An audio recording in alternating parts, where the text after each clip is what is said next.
तो चलिए शुरुआत करते हैं आज के प्रमुख करंट अफेयर्स के बारे में जो 20 अप्रैल को होने वाले हैं। तो राष्ट्रीय अंतर्राष्ट्रीय घटनाओं से संबंधित कुछ महत्वपूर्ण करंट अफेयर्स को जानेंगे जो एग्जाम की दृष्टि से बहुत ही महत्वपूर्ण होने वाले हैं।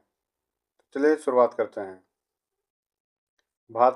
भारत दक्षिण कोरिया संबंध। दक्षिण कोरियाई राष्ट्रपति यूसुफ येओल भारत के राजकीय यात्रा पर है। दोनों देशों ने द्विपक्षीय सहयोग बढ़ाने के लिए 4 समझौते ज्ञापनों पर हस्ताक्षर किए हैं।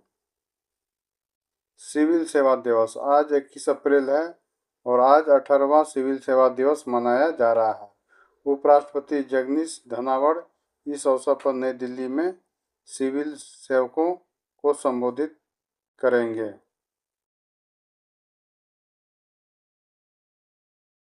सैन्य अभ्यास डस्टिल्क 2026 भारत और उज्बेकिस्तान के बीच संयुक्त सैन्य अभ्यास का 7वां संस्करण उज्बेकिस्तान के तमेज में जारी है।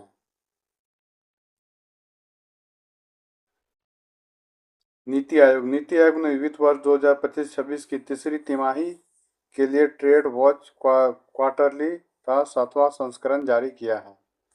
अब कुछ महत्वपूर्ण अर्थशास्त्र और उससे संबंधित नियुक्तियों से जानेंगे। आरबीआई डिजिटल रुपया। भारतीय रिजर्व बैंक ने डिजिटल रुपया लैंडिंग के लिए एक नया ढांचा पेश किया है जिसमें सूचित वाणिज्यिक बैंक और एनबीएफसी भाग ले सकते हैं। एनबीएफसी का तात्पर्य होगा ऐसी बैंक जो हमारे ऐप के माध्यम से जुड़े हुए हैं, जो शॉर्ट टर्म के लिए हमें लोन प्रोवाइड करती है। ठीक है। क्रिकेट। भारतीय मुख्य चयनकर्ता अजीत अगरकर का कार्यकाल जून 2027 से बढ़ा दिया गया है। अब कुछ समय विज्ञान और पर्यावरण से संबंधित कुछ क्वेश्चन को भी देखते हैं।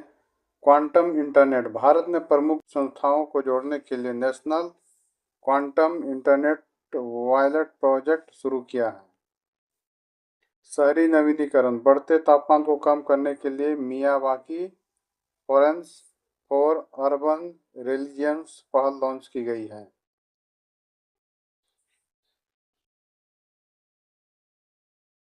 सवालों के साथ जवाब भी है। प्रश्न। हाल ही में जीमोन इंडिया प्रोजेक्ट जीआईपी चर्चा में रहा, यह किस क्षेत्र से संबंधित है?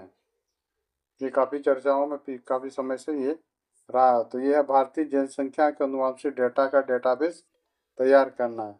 यानी ये हर कैंडिडेट को भेजा जा रहा है ताकि वो अपने सर्वे कर सके और अपने वो डेटा को भर सके। अगला प्रश्न। प्रो एम एस स्वामीनाथन पुरस्कार 2026 से किसे सम्मानित किया गया है? तो सम्मानित किया गया डॉक्टर CH श्रीनिवास राव को। अगला प्रश्न। फेमिना मिस इंडिया वर्ल्ड 2026 का खिताब किसने जीता? ये बहुत ही महत्वपूर्ण करंट क्वेश्चन होने वाले हैं आगामी एग्जाम के लिए। फेमिना मिस इंडिया वर्ल्ड 2026 खिताब किसने जीता है? तो वो जीता है साध्वी सतीश सेल ने। अगला प्रश्न। चोरी और गुम हुए मोबाइल फोन बरामद करने में किस राज्य ने देश में पहला स्थान हासिल किया है? यानी कभी कभार जाने अनजाने मोबाइल चोरी हो जाती है या गुम हो जाती है, तो ऐसे मोबाइल को ट्रैक करने के लिए और इस काम में सबसे अधिक सफल हुए जो राज्य है वो आपका तेलंगाना राज्य है। ठीक है। हाल ही में बांग्लादेश में भारत के नए उच्चायुक्त के रूप में किसे नियुक्त किया गया है? यानी भारत और बांग्लादेश के लिए जो उच्चायुक्त नियुक्त किया गया है वो है दिनेश त्रिवेदी। ठीक है। तो आप लोगों को क्वेश्चन कैसे लगे? अगर पसंद आए तो आप लोग लाइक कर दीजिए, शेयर कीजिए, कमेंट कीजिए और हो सके तो चैनल को भी सब्सक्राइब कर लीजिए ताकि ऐसे वीडियो से आपको अवगत कराता रहूं। धन्यवाद।